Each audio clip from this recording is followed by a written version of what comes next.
जून 2023 सुबह के 9:30 बजे 5 लोग टाइटन नाम की सबमरीन में बैठकर अपने सफर का आगाज करते हैं। ये सब लोग टाइटैनिक जहाज को देखने जा रहे हैं जो कि आज से 100 साल पहले समंदर में डूब। ये एक एडवेंचरस और बहुत महंगा टूर है। इस सबमरीन में बैठे 5 लोगों में से हर एक ने सिर्फ चंद घंटों के सफर के लिए 2 करोड़ रुपए दिए हैं।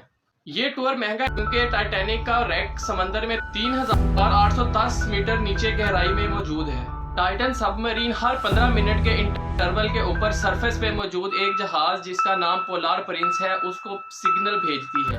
सिर्फ ये जहाज ही इस टाइटैनिक सबमरीन का बाहर की दुनिया के साथ राब्ते का एक इकलौता जरिया है। उस दिन 18 जून को टाइटन को समंदर में गए सिर्फ अभी 2.25 घंटे ही हुए थे कि टाइटन का राब्ता बाहर की दुनिया के साथ टूट जाता है। शाम के 4:30 बजे टाइटन को सरफेस पर आना था लेकिन इसका कोई नामो निशान मौजूद नहीं था। 7 मिनट पर पोलार प्रिंस की टीम यूएस कोस्ट गार्ड को इसकी गुमशुदगी की खबर देती है। यहाँ से शुरू होता है 4 दिन लंबा और मल्टीनेशनल रेस्क्यू सर्च ऑपरेशन जिसमें बहुत से एरोप्लेन, शिप्स और रोबोट ऑपरेटेड व्हीकल्स भी हिस्सा लेती हैं। अगर बात करें टाइटैनिक की रैक की तो कनाडा में मौजूद न्यू फाउंडलैंड आइलैंड से 600 किलोमीटर दूर समंदर की गहराई में पाया जाता है। यहाँ पर आपको ये भी बताना जरूरी है कि टाइटन जिसको मैं अभी तक एक सबमरीन कह रहा था बेसिकली वो एक सबमर्सिबल थी। सबमरीन्स और सबमर्सिबल में फर्क है। सबमर्सिबल्स को अप एंड डाउन ट्रैवल करने के लिए एक सपोर्ट शिप की जरूरत होती है। सबमरीन्स जो कि सेल्फ पावर्ड होती हैं उनको अप एंड डाउन मूव करने के लिए किसी चीज की जरूरत नहीं होती। इस सारे टूर को ओशन गेट कंपनी करवा रही थी जो कि एक प्राइवेट कंपनी है। इसके सीईओ का नाम स्टॉकटन रश है जो कि एक एरोस्पेस इंजीनियर भी थे। ये कंपनी 2009 में बनाई गई जो कि अमीर लोगों को समंदर के अंदर की सैर करवाती थी और मुख्तलिफ किस्म के रैक और एक्सपीडिशंस वगैरह दिखाया करती थी। इस कंपनी ने टाइटैनिक के रैक को दिखाना जुलाई 2021 में शुरू किया। इससे पहले ये लोगों को अजोर्स के रैक, ब्राह्मस के एक्सपीडिशंस भी दिखा चुकी थी। इस कंपनी के पास 3 तरह की सबमर्सिबल्स मौजूद थी जिनमें से नंबर 1 पर है एंटीपोड्स जो कि 304 मीटर की गहराई तक जा सकती थी। दूसरे नंबर पर है साइक्लोप्स जो कि 500 मीटर की गहराई तक जा सकती थी और तीसरे नंबर पर टाइटन जो कि 4000 मीटर की गहराई तक जाने के लिए डिजाइन की गई थी। वाशिंगटन कोस्ट गार्ड का चार्ट दिखाता है कि 3810 मीटर की गहराई जहां पे टाइटैनिक का रैक मौजूद है वो कितनी खौफनाक हो सकती है। अगर बात करें सिर्फ प्रेशर की तो वो जगह जिस जगह पे टाइटैनिक का रैक मौजूद है वहां पे 600 psi प्रेशर मौजूद है जो कि सतह समंदर से तकरीबन 400 गुना ज्यादा है। तो जो भी सबमरीन या सबमर्सिबल बनाई जाएगी वो ये सारा कुछ सोचकर ही बनाई जाएगी कि वो वहां पे जाके इतना ज्यादा प्रेशर बियर कर सके। साथ ही उसका डिजाइन ऐसा हो कि उसे किसी तरह की रुकावट का सामना ना करना पड़े। बात करें टाइटन सबमरीन की तो इसको 3 हिस्सों में डिवाइड किया गया था। नंबर 1 पर है व्यू पोर्ट जो कि इसका लार्जेस्ट एवर व्यू पोर्ट था जो किसी भी सबमर्सिबल में लगाया गया था। दूसरे नंबर पर आ जाती है इसकी बॉडी जिसको हल भी कहा जाता है, वो कार्बन फाइबर की बनाई गई थी।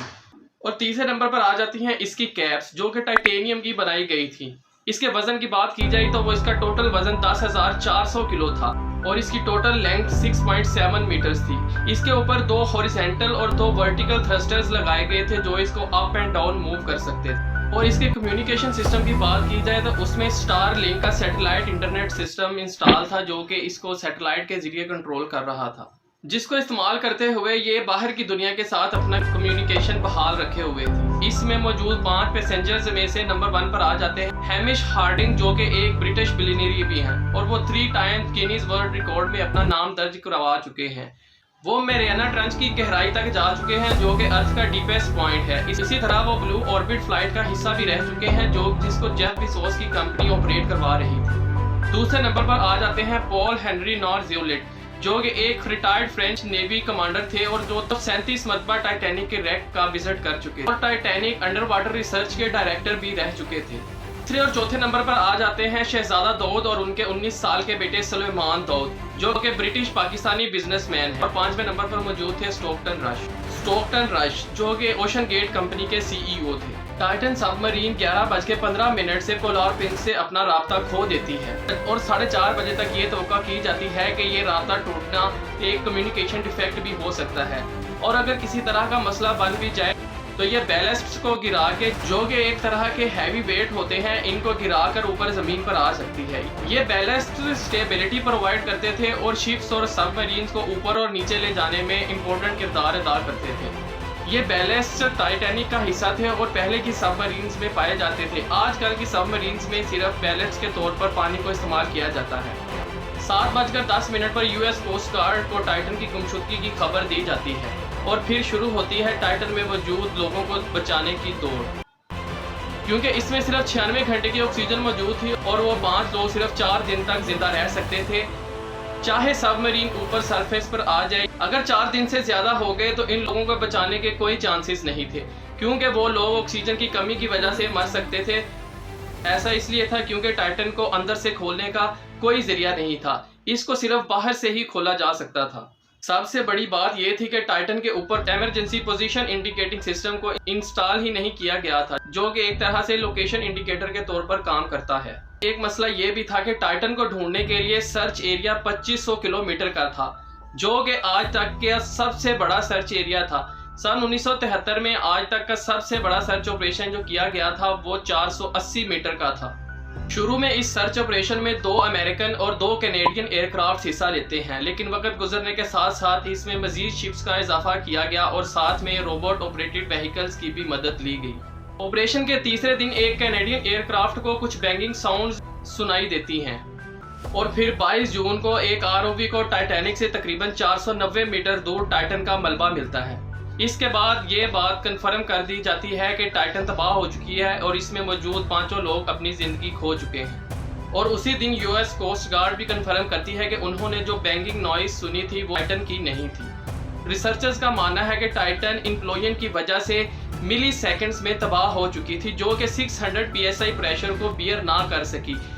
इम्प्लोयन बेसिकली एक्सप्लोयन के ऑपोजिट है, जिसमें कोई चीज धमाके से फट जाती है, लेकिन इम्प्लोयन इसके बिल्कुल ऑपोजिट है। इम्प्लोयन की वजह से सारे पैसेंजर्स आंख झपकते ही मर गए। इसकी वजह टाइटन की कार्बन फाइबर बॉडी थी, जो कि इतने बड़े प्रेशर को बियर ना कर सकी। दूसरी शिप्स की बात की जाए तो उनकी बॉडी स्टील, टाइटेनियम और एल्यूमिनियम की बनाई जाती हैं।